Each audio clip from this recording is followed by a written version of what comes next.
What's the topic of today's discussion? What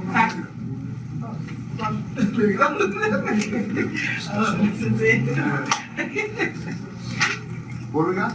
Social media. Social media, right? All right. And one of the things that you're going to learn in working with John here a little bit is the concept of podcasting. And there's a perception that podcasting is really, really complicated, very hard to do, got to do all sorts of stuff. And we're going to show you a piece of software called Spreaker that can make podcasting quick and very efficient. And what I want to do is just kind of run a demonstration with you and show you how fast something can be put together. The secret is the workflow that you need to understand to get things done, the step-by-step process of being able to create content. So what I want to put to you this morning, I want to show you, what did we spend, maybe 20 minutes total? Probably not even that. Okay. From this morning, I walked in, grabbed John and grabbed Elaine, and I said, I want to do something to show the new guys something. And we're going to put a podcast together. And what is the biggest story in Cleveland right now? Specifically. Yeah, Beckham, right? I mean, the town is basically losing its collective marbles, right? And so, you know, what I want you to understand here a little bit is that content is what decides whether people listen to you or not. And your podcast can be about anything that you are passionate about or even something that you're not. And so what I want to do, we're streaming this live right now, and if you're looking on my Twitter feed, you'll see that this is actually showing up on my Twitter feed by my cell phone right now. And the reason that I did that, I want to show you with the push of a button how quickly you can harness social media to get something together. Now, up here on my computer, I'm going to use a piece of software called Spreaker. Come on over here, buddy, because you ain't getting away. Now, we're gonna sit down and throw a podcast together, and you're going to see another message come up that's going to say, hey, listen live, because we're going to stream this live right now, and I am setting this up as we speak, literally right now.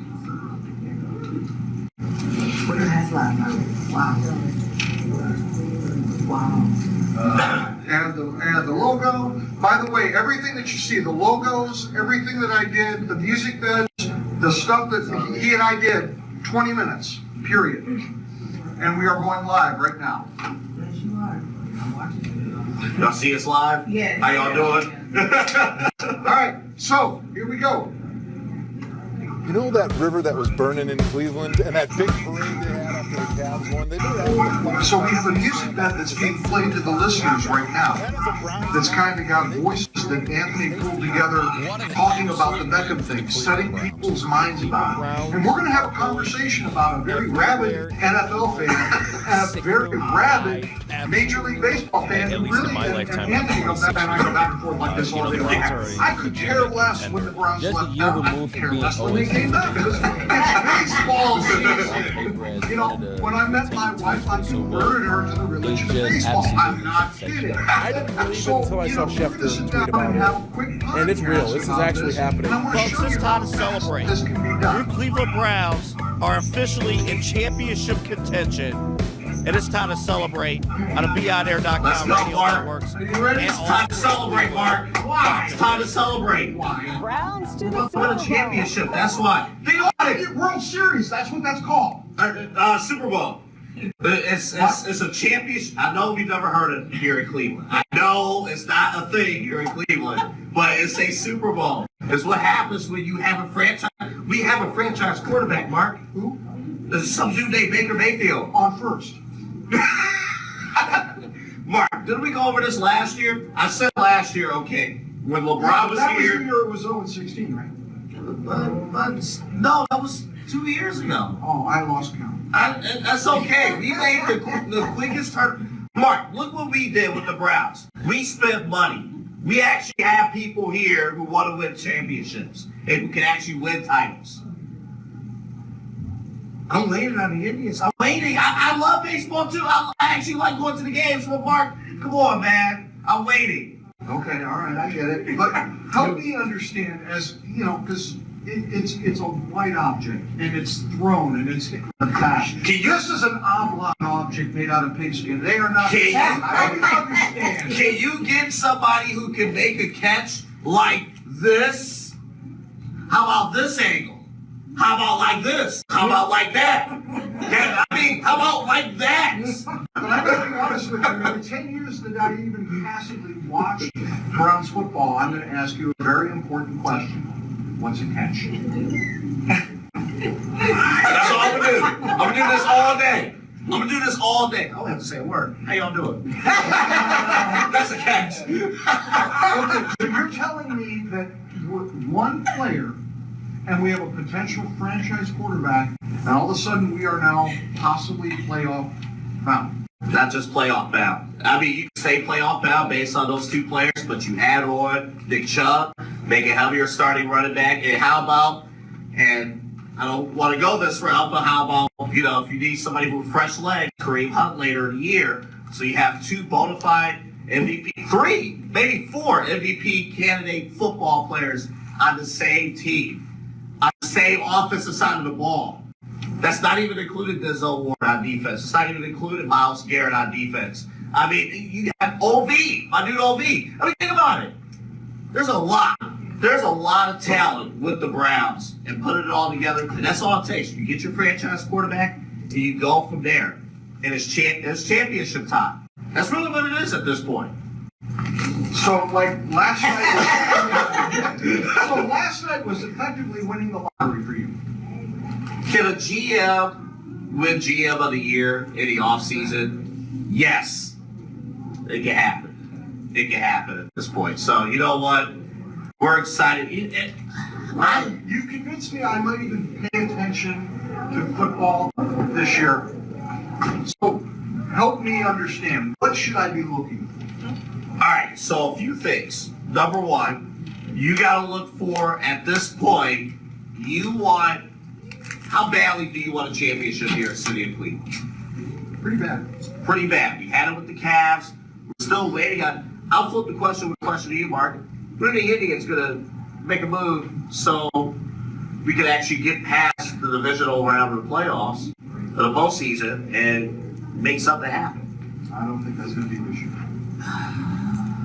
We don't have to worry about that with the Cleveland Browns, because your boys over at the stadium formerly known as the Factory of Sadness, now known as the AA Football Stadium, they're going to win some championships. But we're going to have a big-time schedule. So the thing you do want to look for, we have to beat the Steelers. We have to beat the Patriots, the Ravens. We have them coming to town. How about the Jets? They have Le'Veon Bell now. We have to play them this year. So that's what you're looking for. You're looking for big wins throughout the regular season. Let's see how this team can build. And I kid you not, Mark, Hard Knocks on HBO actually helped our team. And actually helped us. Because Jarvis Landry, he's not going to take that, you know what, that I can't say on this podcast right now, but he's not going to take it. He's not going to take it no more. Don't lose the license. Yeah. He's not going to take it no more. And the fans are not going to take it either. This is a football star town. It's not just about the Browns. It's the entire experience. It's an entire Sunday night, Monday night, Thursday night, Tuesday night football experience. So you're going to have plenty of chances. You're going to have plenty of opportunities. You're going to meet some new fans. All right. So I think it's a family affair. I think you'll love it. This has been a demonstration of how quickly a podcast can be put together for Media Matters. And now, I just signed off on that, but think about this. With very little prep, were you entertained? Yes. With what? It was a big dialogue. Okay? And so this is what I want you to understand. If you go ahead and you are passionate about something, it is infectious to the people around you, yes? And he and I did nothing except what we do in the halls of this building for what, the last 3.5 years. Okay. And so my reason for bringing this, it didn't require special setup. It was basically something that got my voice to the internet. Now, you are in a position, you have been consumers of media up until now. Now you're pulling back the curtain and you're changing gears to become producers and disseminators. The sooner you get on target to getting your ideas and content out, the more likely people are going to follow you.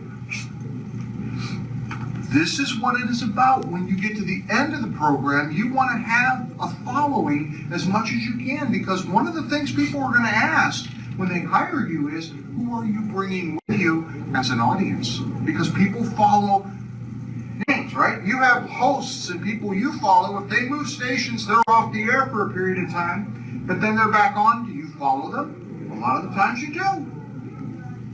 You are now at the point of wanting to begin to build an identity.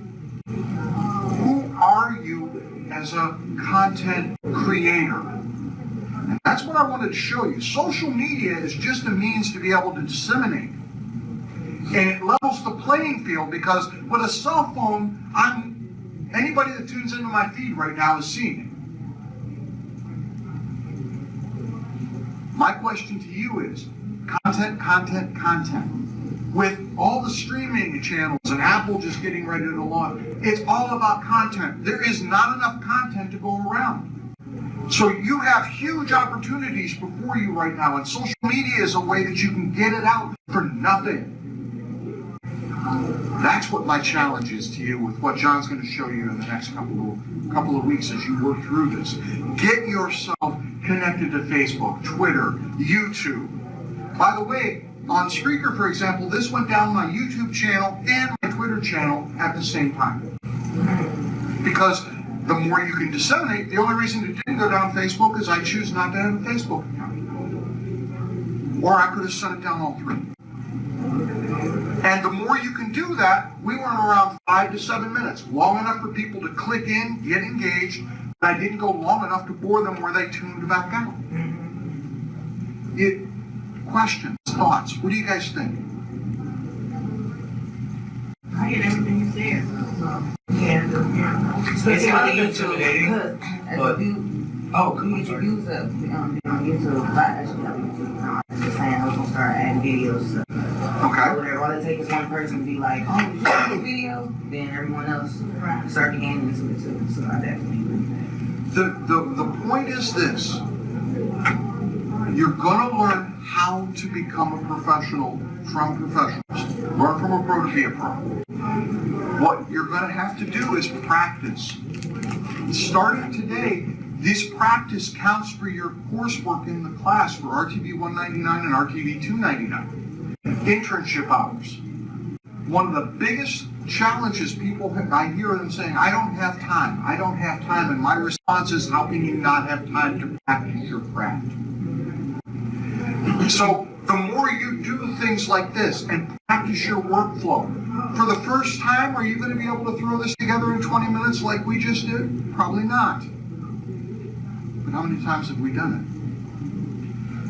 That's the difference with practice and workflow. I came in with a harebrained idea, threw it to somebody, said, you go do this, I'll do this. The music bed, by the way, it took me 3 minutes to make on my iPad. I got no copyright problems, no nothing. Just literally made it, boom. But that's workflow. You see what I'm saying? Practicing the skills of what you're doing. So pay attention and begin to practice. There's no wrong way. If you make a mistake, you still learn something. You learn what not to do again. And you got to look at it that way. Don't punish yourself, but learn how to become efficient. What you guys are doing in 2 and 4 weeks at this point, professionals do in a day. And that's one of the reasons I wanted to demonstrate this to you. I came in at 9:30 and said, hey, let's do this. By 10 o'clock, the work was done. I was just waiting for 11:10 to come show you guys. You with me now, thought-wise? All right, I appreciate the time. Thank you for letting me show.